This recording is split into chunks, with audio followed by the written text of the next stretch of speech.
కడప నగరంలోని ఎర్రముకపల్లి ప్రాంతంలో దళితుల గుంటిని కూల్చివేశారంటూ వచ్చిన ఫిర్యాదుపై కడప నగరం మేయర్ పాక సురేష్ కుమార్ ఘటనా స్థలాన్ని పరిశీలించారు.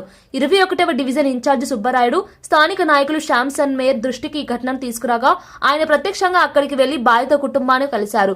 భారవి కుటుంబ సభ్యులు మాట్లాడుతూ అర్ధరాత్రి 100 మందికి పైగా రౌడీ మూకలు దౌర్జన్యంగా దాడి చేసి జేసీబీలతో తమ ఇంటిని, గుడిని, నిత్యం పూజించే వేప చెట్టును కూల్చివేశారని తెలిపారు. ఈ ఘటనను మేయర్ తీవ్రంగా ఖండించారు.